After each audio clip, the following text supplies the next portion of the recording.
Et salut à toi, moi c'est Jérémy et je te souhaite la bienvenue sur la chaîne de Matcha Manga, le podcast où on parle manga le temps d'un matcha. Alors l'épisode du jour ce sera un épisode review sur les chapitres 1102 à 1104 de One Piece.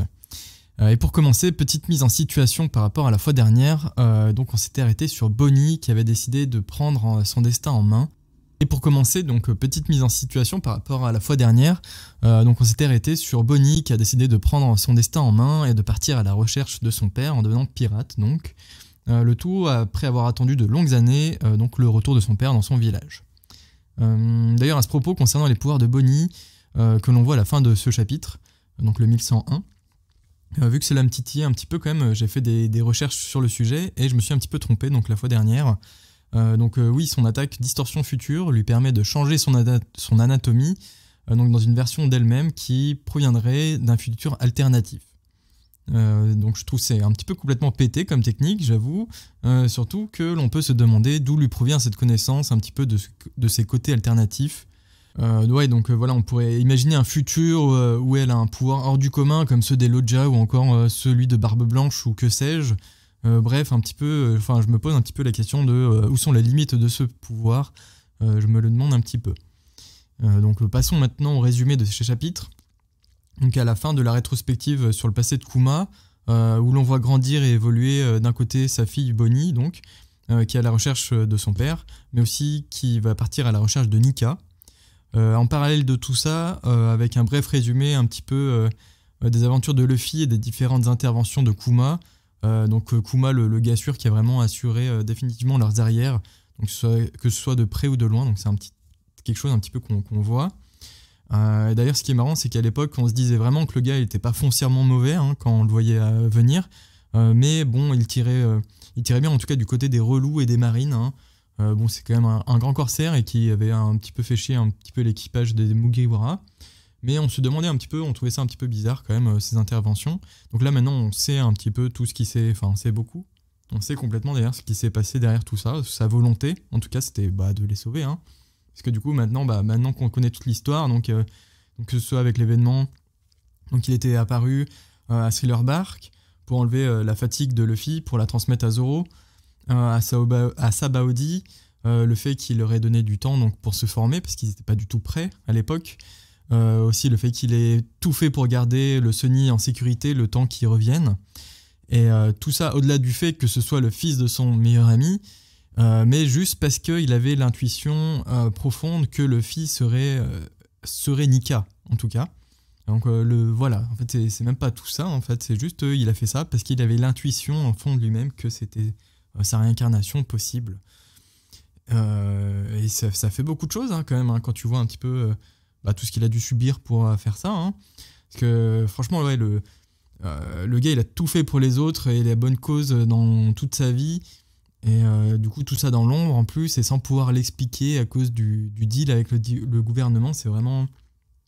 franchement son flashback il est vraiment hyper triste parce que du coup moi c'est simple, à la fin donc, de ce chapitre 1102 j'avais juste envie de chialer un petit peu comme Vegapunk et Bonnie qui ont revu qui ont compris et vu toute cette histoire, toute cette mémoire donc de Kuma.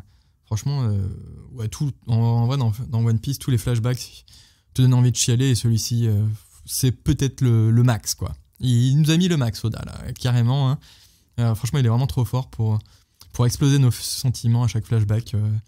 C'est assez incroyable. Il n'y a pas que les flashbacks, bien sûr, mais notamment dans les flashbacks, il envoie la dose niveau sentiment, quoi.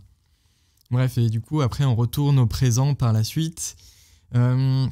Donc avec de nouvelles révélations sur les dingueries qu'a pu faire Saint Saturne, et du coup qui n'a vraiment de saint que le nom, parce que du coup au-delà d'avoir proposé un deal absurde à Kuma, on apprend qu'en plus il a manipulé tout le monde, donc notamment en provoquant la maladie sur Ginny qui était la femme de Kuma, mais qu'en plus c'est lui qui a fait des expérimentations sur Bonnie, en testant sur elle un procédé pour acquérir des pouvoirs en tant que bébé, sauf que du coup ces pouvoirs n'ont pas totalement abouti, donc est-ce que c'est pour ça qu'aussi du coup le gouvernement a toujours eu un œil sur elle?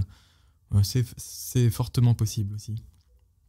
Parce que oui, du coup, on apprend aussi, j'auto-réponds à ma question du début du podcast, parce que du coup, on apprend les limites du pouvoir de Bonnie, qui sont en fait sa croyance en l'avenir. Si jamais en fait cet avenir arrivera ou non, en fait, du coup, moins elle y croit, moins ces pouvoirs-là deviendront forts. Donc si elle ne croit pas, par exemple, que Luffy sera Nika, du coup, elle va perdre en pouvoir, par exemple. Voilà. Et du coup, donc, à mesure qu'elle connaît la vérité, donc plus ses pouvoirs diminueront, seront plus ou moins forts. Et du coup, à contrario, plus elle y croit, plus ce sera fort. Mais du coup, à quel point, on ne sait pas trop. En fait, ça reste du pouvoir de l'imagination, en tout cas.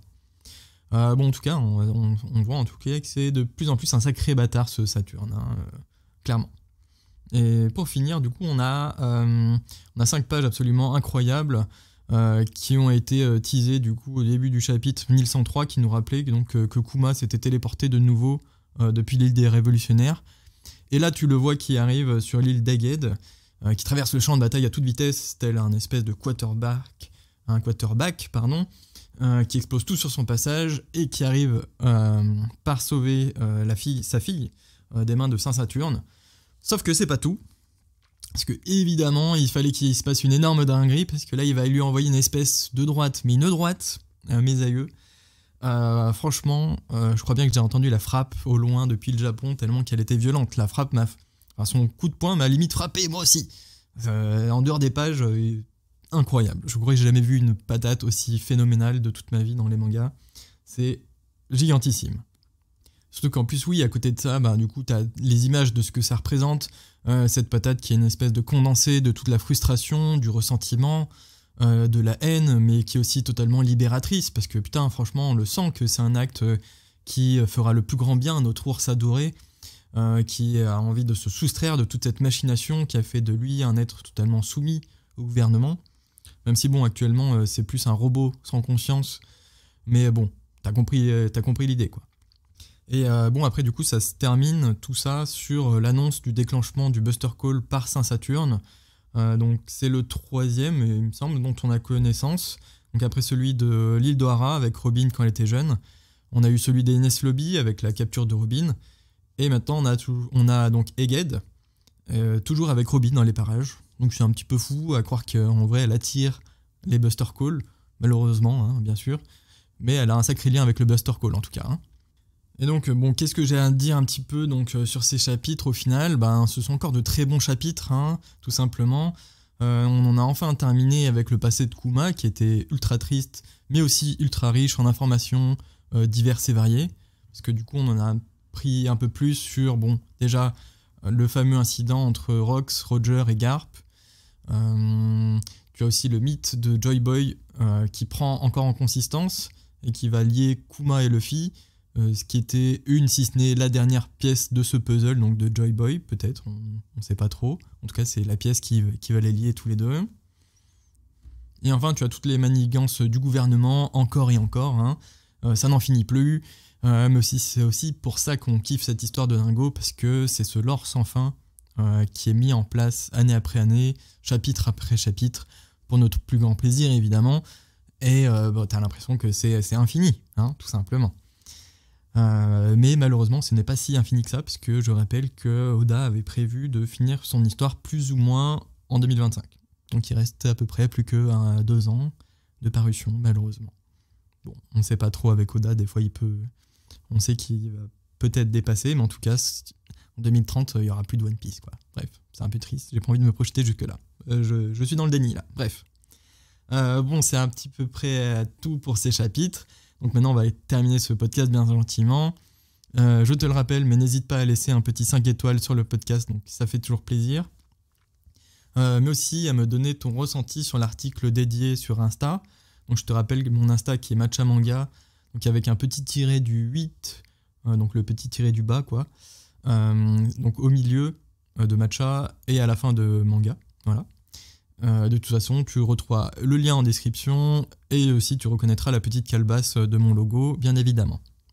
Et maintenant, je n'ai plus qu'à te souhaiter une bonne journée, une bonne soirée, et puis à la prochaine, tout simplement. Salut, salut!